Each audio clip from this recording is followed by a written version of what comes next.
Perfecto. Pues vamos a empezar con la revisión. Vamos a empezar cada vez que ustedes estén revisando un artículo, traten de no omitir aspectos básicos desde el diseño arquitectónico. Entonces, es la primera parte con la que vamos a iniciar.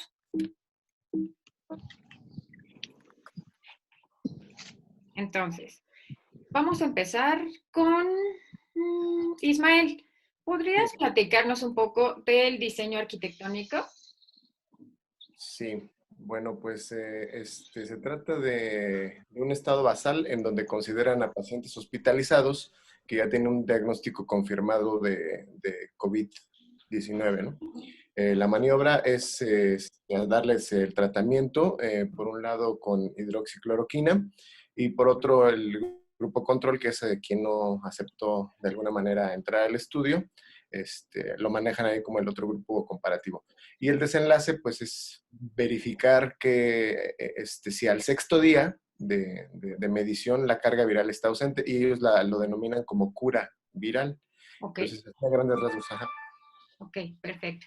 Entonces, el diseño del estudio es un ensayo clínico abierto, experimental, y es un estudio no aleatorizado. Ahorita vamos a ir viendo las implicaciones de este diseño. ¿Están todos de acuerdo con la maniobra?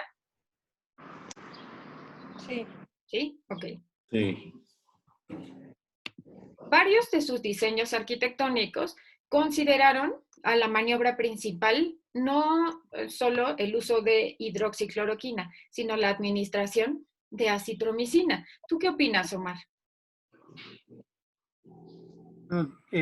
No hubo una asignación así específica de quiénes deberían de, de tomar acitromicina, solamente fue a criterio clínico, pero no hubo algo así específico. Ok, entonces su maniobra principal, el cálculo de tamaño de muestra, y el objetivo principal fue evaluar el efecto de la hidroxicloroquina.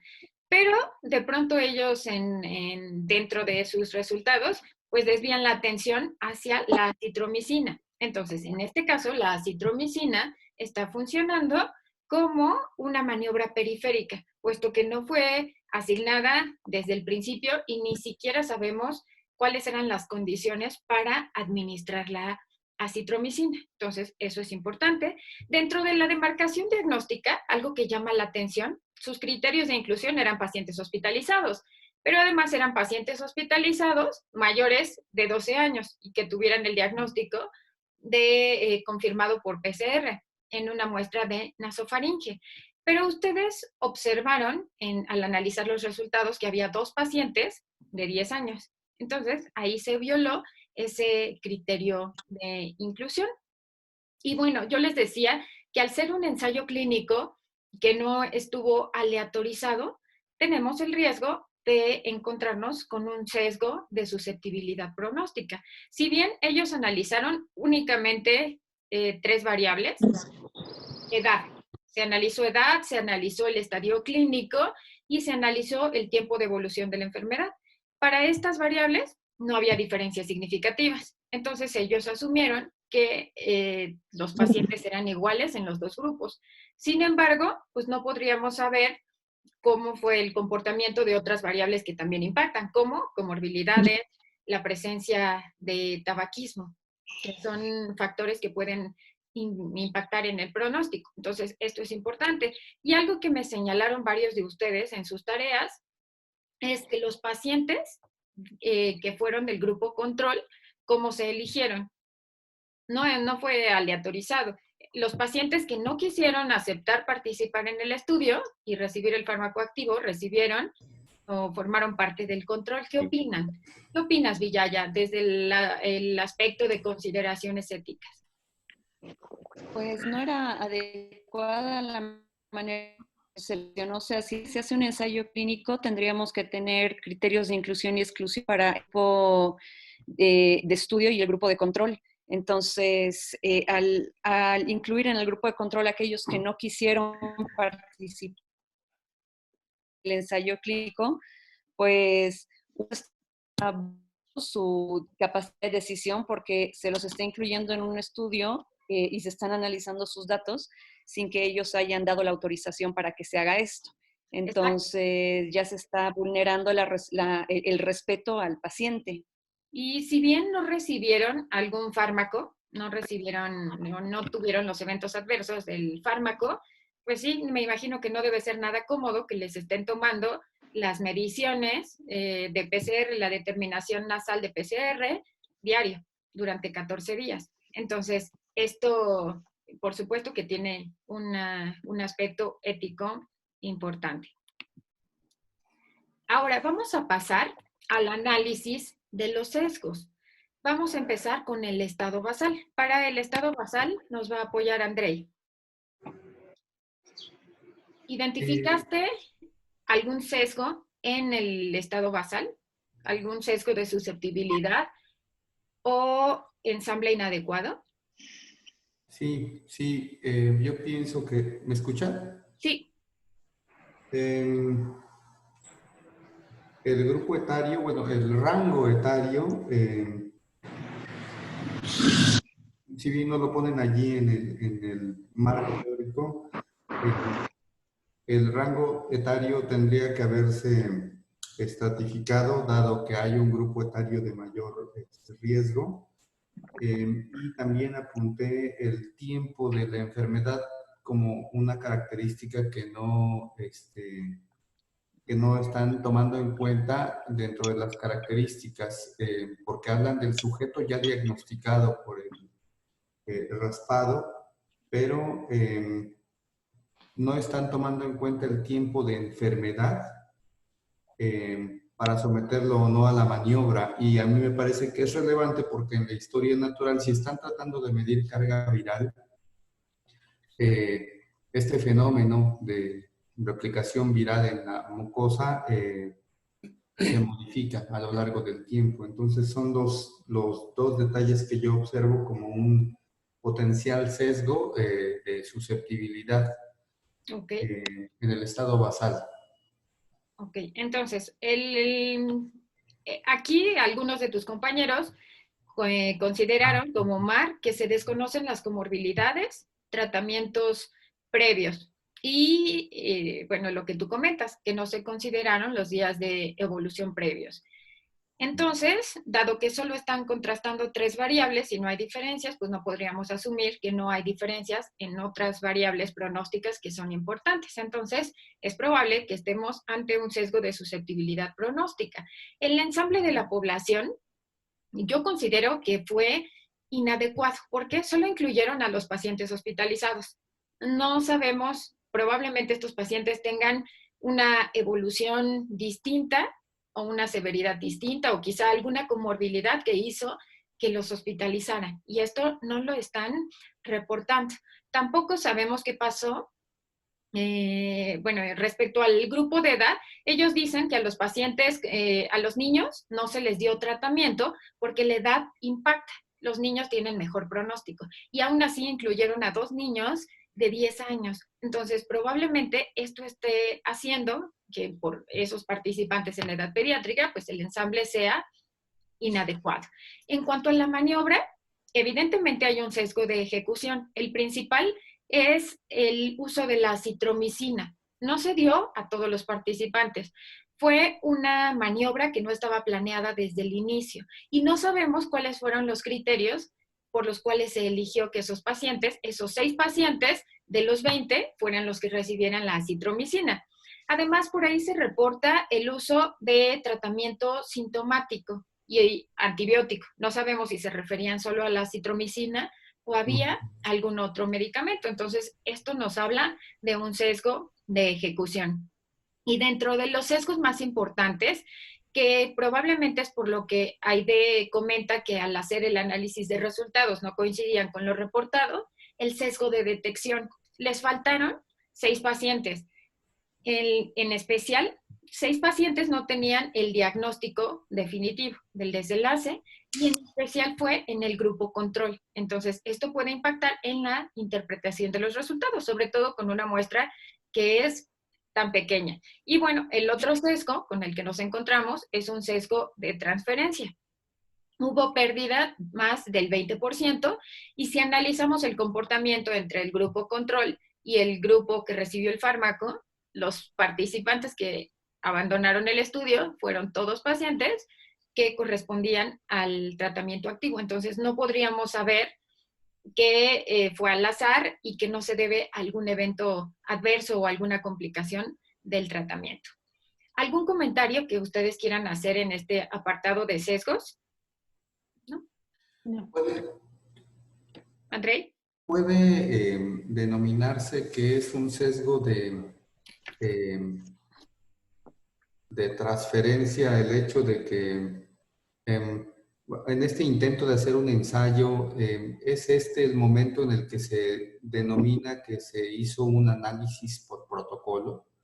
Es decir, esta es la condición en la que se escogió a los pacientes que se apegaron totalmente, es decir, solo aquellos que recibieron la hidroxicloroquina y solo aquellos que después recibieron, a esos poquitos 6 que recibieron ese tratamiento combinado, que ni siquiera figuraba en los objetivos, pero que pues como a colación metieron lo de la acitromicina.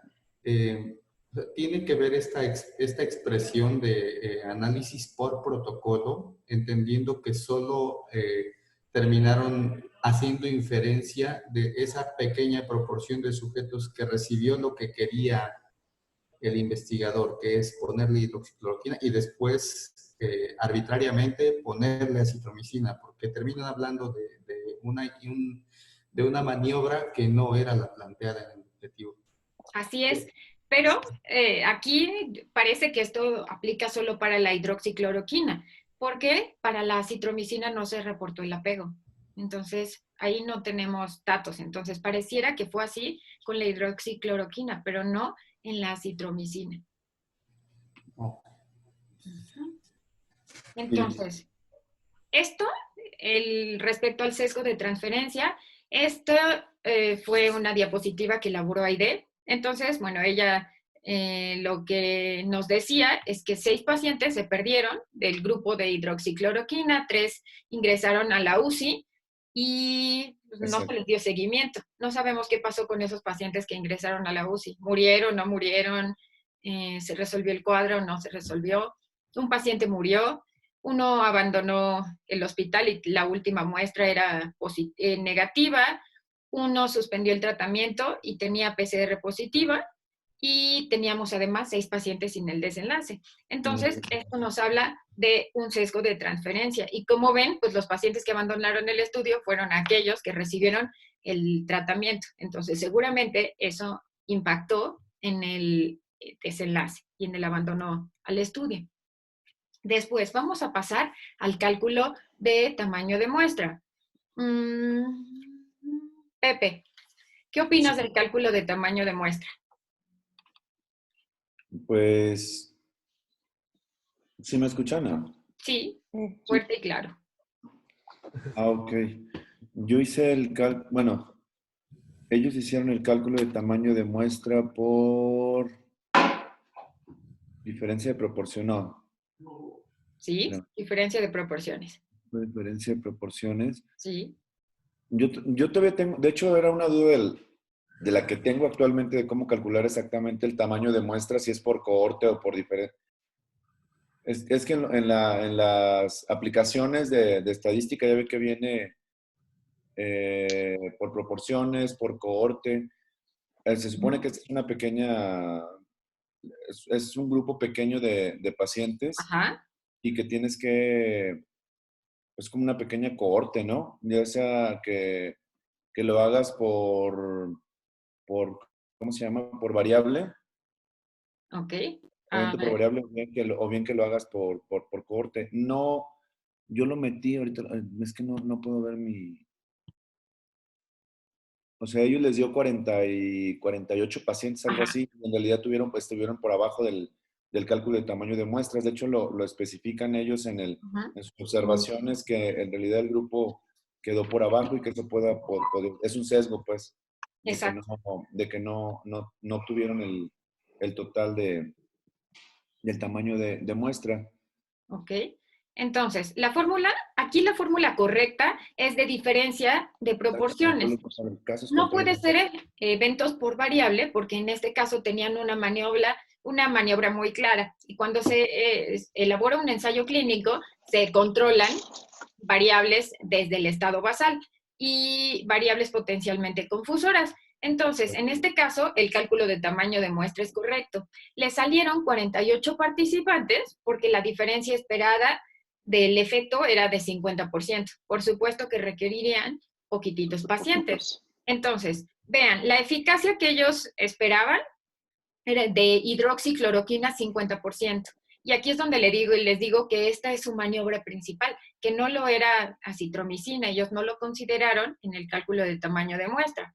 El poder estadístico fue del 85%, el error tipo 1 fue de 5%, y ellos consideraron además 10% de pérdidas durante el seguimiento, con un total de 48 pacientes. Al sustituir los valores en el programa EpiInfo, bueno, pues nos sale 48 pacientes, 24 en cada grupo. Entonces, para empezar, ellos tenían grupos de distinto tamaño, no alcanzaron a los 48 participantes. ¿Cuál es el impacto, Villaya, de tener un menor tamaño de muestra en los resultados? Si tenemos un menor tamaño de muestra, entonces no vamos a poder alcanzar la significancia estadística.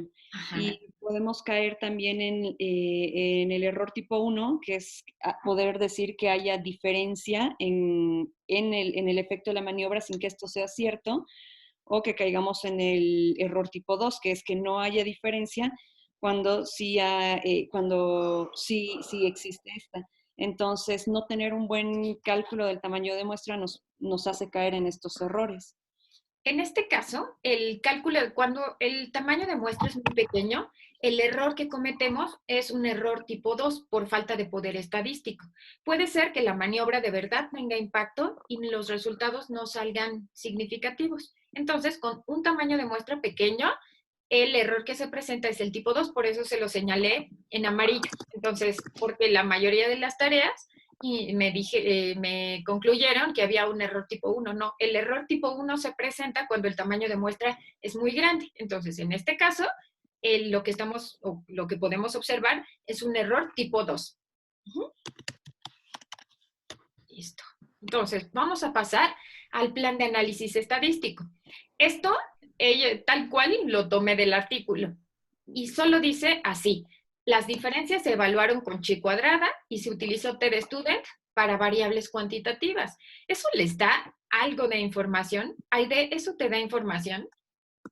Bueno, no es suficiente porque pues realmente nada más buscan si las variables son cuantitativas, TDStudent, pero no dicen exactamente qué peso le van a dar al resultado, y la chi cuadrada, bueno, sí nos ayuda para variables dicotómicas o para poder hacer esta diferencia entre los dos grupos, pero no son grupos tan comparables, entonces pues creo que queda un poquito incompleto el análisis estadístico, porque ni es el mismo tamaño de muestra, ni son las mismas características de los pacientes, y en realidad tenían 3 grupos, si sumamos los de acitromicina, que tampoco dicen muy bien qué pasó con cada uno, ¿no? Exacto. Entonces, es importante que cuando ustedes hagan su plan de análisis estadístico, cuando ya estén elaborando la tesis y ya tengan resultados, pues ustedes tienen que ser muy específicos y tendrán que empezar desde el principio. ¿Cómo evaluaron la distribución de sus variables? Porque aquí en el artículo había un error, no sé si ustedes lo identificaron. En la variable tiempo de evolución de los síntomas, era la media 4 y la desviación estándar 2.6. ¿Qué pasa con el 95% de la población? Si a la media le restamos 2 desviaciones estándar, tendríamos un resultado negativo. Entonces, ahí esa variable tuvo que haberse mostrado como una variable de libre distribución y no de distribución normal. Entonces, tienen que poner desde el principio cómo van a hacer la evaluación de la distribución de sus variables, pero además tienen que ser claros y señalar qué grupos van a contrastar. Entonces, es un ensayo clínico. Tienen que contrastar las características basales de acuerdo a la maniobra, pero así con toda claridad tendrían que especificarlo. Porque la chi cuadrada la pueden utilizar para eso, pero también para determinar el efecto o si hay diferencia entre el uso de hidroxicloroquina y la presencia del desenlace. Entonces, tienen que ser muy específicos y señalar que están contrastando. Y lo más importante de este proyecto, y ellos no lo mencionaron, es cuál es la medida de asociación. ¿Cómo van a evaluar el efecto de la hidroxicloroquina? ¿Solo con chi cuadrada? Eso no queda claro y es importante y ahorita lo vamos a ir revisando en la parte de resultados. Algo que es importante es cuál es la medida de asociación para un ensayo clínico, Villaya. Tendría, es el odds ratio, ¿no? ¿Ok? ¿Estás de acuerdo, Pepe? Es el... Perdón, es el riesgo relativo. Ya me di cuenta, él es el riesgo relativo, sí, perdón. ¿Ok? Entonces, porque en sus tareas lo que hicieron fue calcular los ORs. Pepe, ¿por qué riesgo relativo o por qué OR? Bueno, el riesgo relativo se utiliza para en una cohorte, ¿no? Se utilizan estudios que son longitudinales, donde mi medida de desenlace es la incidencia. Entonces, puede ser, en general, es en un estudio de tipo longitudinal. Andrei. Sí, es hacer este comentario que el OR se ocupa cuando los grupos comparados son justo desproporcionados y es transversal. Se habla de que el número de controles se asigna aleatoriamente, no aleatoriamente, perdón, arbitrariamente. Entonces puede haber 2 o 3 o 4 controles en comparación con un caso. Esa arbitrariedad hace que justamente sea artificial la relación que existe entre, en un caso, si controles, por ejemplo, que se hace en un solo momento además y es transversal y por eso se ocupa el OR como un intento de medida de asociación y que no tiene el poder de un RR en donde se están comparando en teoría dos grupos en los que la proporción caso contra control o expuesto contra no expuesto es 1 a 1, ¿no? Y bueno, en este caso es longitudinal el diseño del estudio. Entonces, en los estudios transversales y en los estudios de casos y controles se utiliza OR y en los estudios longitudinales, cohorte o ensayo clínico, se utiliza riesgo relativo. Entonces, esa es la primera parte. Ahora, vamos. ¿Tienen alguna duda? ¿Hasta aquí? ¿Comentario? No. Entonces, nos vamos a ir ahora sí, al análisis de resultados y vamos a empezar con los resultados de Omar.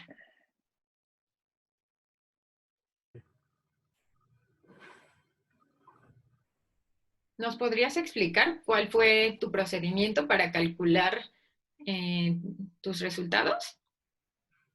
Sí, yo le puse... ¿Es la mía? Sí, ¿no? Sí. Ajá. Ok, yo lo que hice fue igual determinar la diferencia entre los dos grupos, con tratamiento o sin tratamiento para la detección de PCR en el día 6 únicamente. Ok. Tenía un valor del CT. Cuando ese valor era negativo, también lo puse como negativo, aunque ahí nada más estuviera el valor y no lo representaran como positivo o negativo. Okay. Esto me salió distinto a lo que reportan ellos. Ajá. Entonces hice una chi cuadrada ahí. Ok. Y... ¿qué otro? A ver, vamos a pasar a la siguiente diapositiva. Ok. Entonces, lo que hiciste, acuérdense, aquí es importante, al hacer las tablas de 2x2, que en las columnas siempre pongan el desenlace. Entonces, el desenlace, en este caso, era al día 6, la resolución o no del cuadro. Eso es importante, no se les olvide, eso siempre va en las columnas. En las filas va su maniobra. Tal vez los confundió un poco por la manera en que ellos presentaron sus resultados. Eso puede resultar un poco confuso, pero esto es muy importante. Omar, ahora sí, perdón por la interrupción.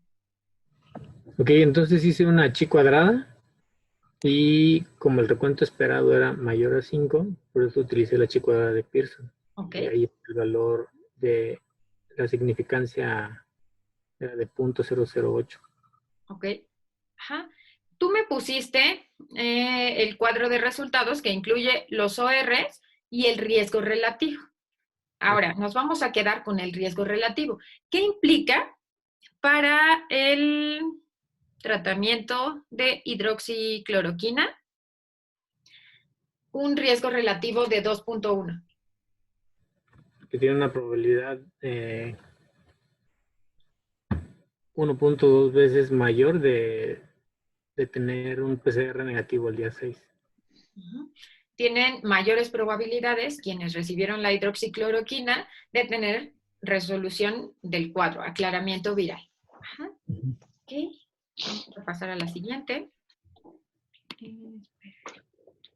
Okay. Después, en esta parte, estás contrastando los tres grupos. El grupo control, hidroxicloroquina y la citromicina. ¿Qué fue lo que hiciste aquí? ¿Qué prueba estadística utilizaste? Igual la chi cuadrada, pero el resultado fue, como son tres grupos, asociación lineal por lineal. O sea, es el de tendencia lineal. Tendencia lineal, ok. Y había diferencias significativas. Pero así como lo estamos observando, la prueba estadística, la prueba de chi cuadrada, solo me dice que hay diferencia, pero no me dice entre qué grupos hay diferencia. Podría ser que solo haya diferencia entre el grupo control y la citromicina, y que no haya diferencia entre el grupo control y la hidroxicloroquina. Entonces, bueno, es una limitación de esta prueba estadística. Vamos a ver ahorita cómo eso podríamos resolverlo. Después, hiciste modelos de regresión. ¿Pudiste hacer un modelo de regresión múltiple? Pues yo digo que no, porque nada más la única que me salía positiva era esta que señalé, pero los intervalos de confianza eran muy amplios. Muy amplios. Que van desde el OR es de 9.7 y el intervalo de confianza va de 1.59 hasta 53, si mi memoria no falla. Sí. Entonces, Marcelo, ¿tú pudiste hacer algún... Ay, nos quedan 10 minutos. ¿Algún modelo multivariado? No, igual que Omar, solamente me salió significativo el tratamiento con hidroxicloroquina. Los mismos resultados, pero no se puede hacer multivariado por la cantidad de sujetos que tuvieron el desenlace, ¿no? Acuérdense, es posible que no puedan ustedes hacer uso de un modelo multivariado por el tamaño de muestra. A mí me hubiera gustado, yo hubiera ajustado no solo por hidroxicloroquina, yo hubiera metido acitromicina y también hubiera metido la variable de edad, que ya sabemos que es una de las variables que más impacta en el pronóstico. Sin embargo, por el tamaño de muestra, no es posible hacerlo. Aide, en esta parte no coincidían los resultados al hacer las tablas de 2x2 porque ellos tenían datos de PCR que no fueron reportados. Entonces, al hacer los cálculos, ellos parece que lo sustituyeron. Pareciera que lo sustituyeron y les quedaron como positivos. Es por eso que no coincidían.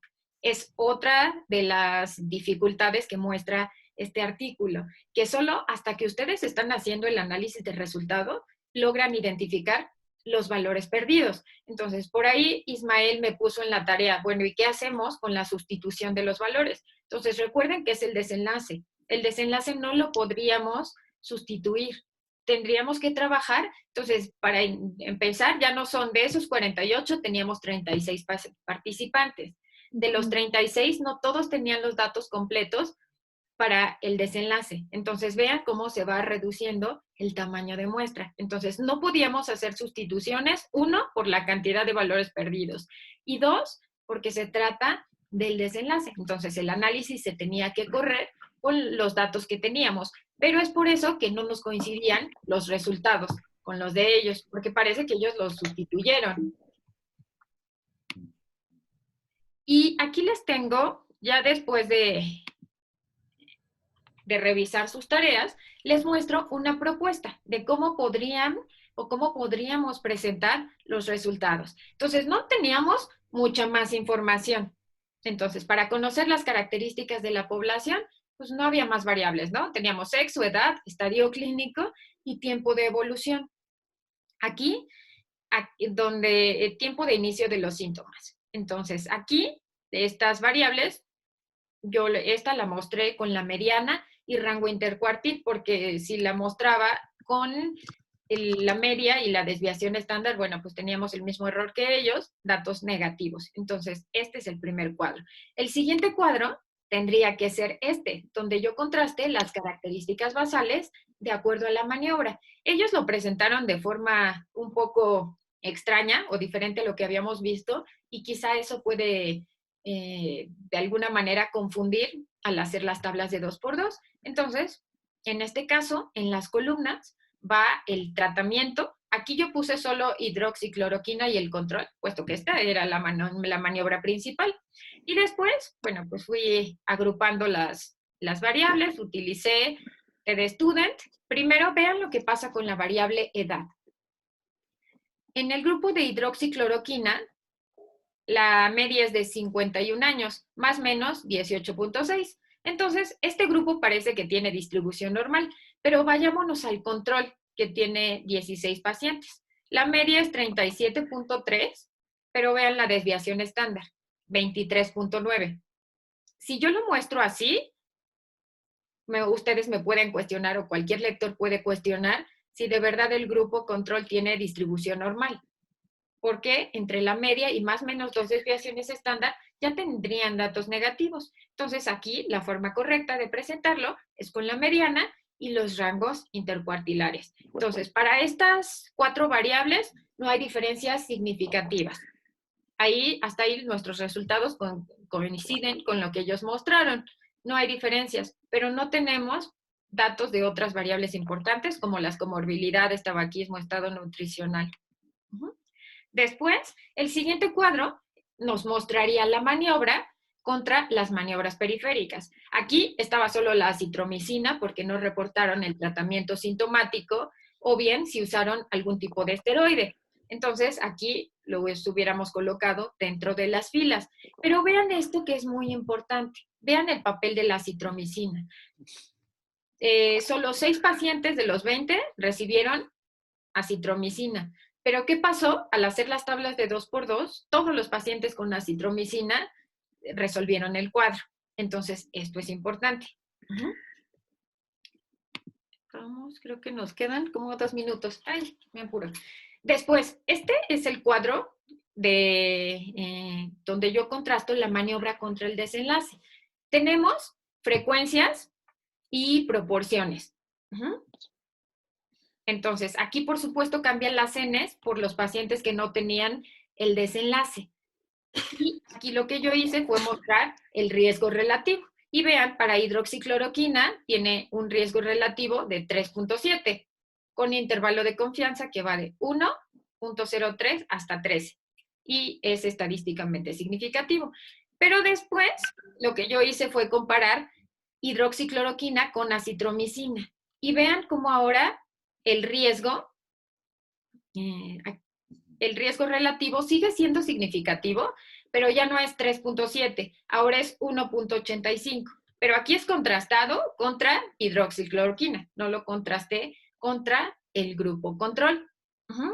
Pero ¿qué pasaría si yo quisiera hacer un OR, el cálculo de OR, o meter acitromicina a mi modelo multivariate? ¿Qué opinan con este cerote que está aquí? Todos los pacientes va a explotar. ¿Por qué va a explotar? Porque hay un grupo con 0. Ajá, exacto. Entonces, es por eso que al hacer el modelo multivariado, pues no le salía. Entonces, vean al hacer el OR. Al hacer el OR, metiendo solo hidroxicloroquina, es significativo, nos da el mismo OR que a ustedes, de 9 y de 1.5 hasta 59. Ahí no hay problema. Pero ¿qué pasa cuando ahora en el modelo metemos acitromicina? Explotó. Ya no me calcula el riesgo de hidroxicloroquina y acitromicina. Pero vean qué pasa cuando meto al modelo hidroxicloroquina con acitromicina. ¿Qué pasa con el OR, Omar? Igual, cero, ¿no? Y no se puede calcular. No, pero ve cómo se comporta. Así nos muestra el de hidroxicloroquina. Ahora vean el OR, es de 5.25 con un intervalo que va de 0.8 hasta 34. ¿Qué pasó ahí? Muy amplio el intervalo. Es amplio, pero aparte ya no es significativo. Ajá. Entonces, recuerdan que cuando hicimos la chi cuadrada de tendencia lineal, nos salía un valor de P significativo, 0.001, pero no sabíamos entre qué grupos había diferencia. Entonces, cuando se evalúa sola la hidroxicloroquina, tiene efecto, pero cuando se suma la hidroxicloroquina con acitromicina, pierde su efecto la hidroxicloroquina. Entonces, parece que el medicamento que está mostrando mayor efecto es la combinación con acitromicina. Una forma de hacer un análisis multivariado en los ensayos clínicos es el llevar a cabo un análisis estratificado. ¿En qué consiste? Esto consiste en calcular o el OR o el riesgo relativo para cada una de las variables que ustedes consideran de impacto. En este caso, para la variable edad. Entonces, nosotros esperaríamos que la edad pudiera ser una variable que impacte en el aclaramiento del virus. Probablemente los pacientes beneficiados sean aquellos pacientes mayores de 61 años o mayores de 65 años. Entonces, vean cómo en este caso, al estratificar, se muestra el OR para los pacientes menores de 60 años y para los que tienen más de 60 años. El grupo menor a 60 años muestra un riesgo de 5.5, pero con intervalos de confianza que no son significativos, que atraviesan la unidad. Mientras que el grupo de 61 años o más muestra un riesgo que no es calculable. ¿Esto por qué? Porque el tamaño de muestra es tan pequeño que al hacer las tablas cruzadas, pues tenemos una casilla con 0. Entonces, este análisis estratificado es una opción de modelo multivariado y diferente a lo que habíamos observado en las clases. En este caso también un modelo multivariado podría ser ajustado hidroxicloroquina por y la variable edad. Entonces, con la variable edad no muestra significancia estadística, atraviesa la unidad, pero la variable hidroxicloroquina sigue siendo estadísticamente significativa, aun cuando tiene intervalos muy amplios. Veamos, esto es lo que les comentaba. ¿Y por qué no podríamos hacer el cálculo del OR solo para hidroxicloroquina, pero agrupado o estratificado por edad? Porque aquí tenemos una casilla con 0, entonces esto hace que el modelo explote. Entonces se requeriría un mayor tamaño de muestra para poder hacer este análisis estratificado. ¿Cómo hacemos la estratificación? Se van a datos, le ponen segmentar archivo y en segmentar archivo le ponen que quieren comparar por su variable de estratificación, en este caso edad. Y corren su modelo de regresión y ahora les va a dar 2 resultados distintos para cada grupo de edad. Espero que no haya quedado alguna duda sobre el análisis estratificado. En cuanto a sus conclusiones, aquí voy a intentar resumir los comentarios que ustedes hicieron durante la clase, porque esta parte de la clase ya no se grabó. Entonces, es importante, hasta aquí no habíamos señalado que el desenlace que los autores evaluaron es aclaramiento viral.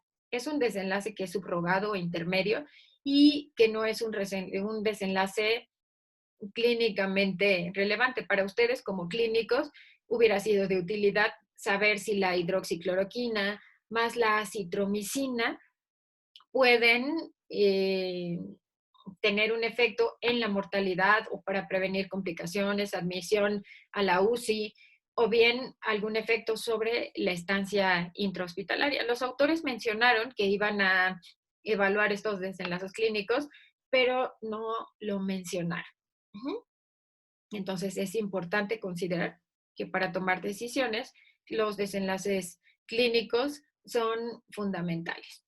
Otro aspecto que se comentó durante las conclusiones es que si bien muestra en el análisis bivariado efecto la hidroxicloroquina y pareciera que también la citromicina, no podemos de pronto arriesgar a los pacientes e iniciarlo de inmediatamente como parte del manejo terapéutico, porque hay complicaciones que se han observado, como el alargamiento en el QT, y los pacientes pueden estar muriendo ahora a causa no de COVID, sino a causa de una alteración cardíaca. Otra de sus aportaciones de Andrei y Villaya es que la vida media de la hidroxicloroquina puede ser hasta por 40 días. Entonces, también Villaya comentaba que estas dosis que se están utilizando son dosis mucho mayores a las que ellos utilizan en su práctica habitual y que debemos tener cuidado con eventos adversos como la maculopatía o también alteraciones pigmentarias en la piel. Entonces, Manuel comentaba al final que necesitamos hacer un seguimiento a largo plazo de estos pacientes para conocer el impacto de este tratamiento a largo plazo. Por lo tanto, si debemos tomar estos resultados con precaución, se requieren estudios posteriores que puedan mostrar los eventos adversos a largo plazo y desenlaces clínicos que son importantes. Este artículo tiene sesgos, según sesgo de susceptibilidad pronóstica, sesgo de ejecución, de detección y sesgo de transferencia. Entonces, se requieren estudios posteriores, ensayos clínicos aleatorizados con mayor tamaño de muestra para poder asumir alguna conclusión que pueda ser útil en la práctica clínica.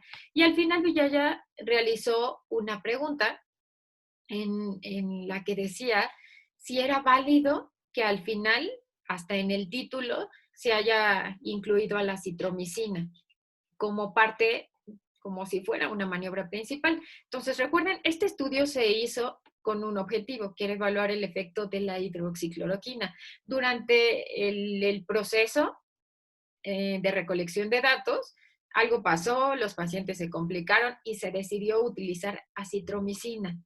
Es importante analizar si estos pacientes que recibieron acitromicina, pareciera que todos se curaron, pero no sabemos por qué a estos pacientes se les indicó acitromicina y si tenían alguna condición que los hacía responder de mejor manera. Entonces, es importante tomarlo con precaución. Entonces, se requieren nuevos estudios.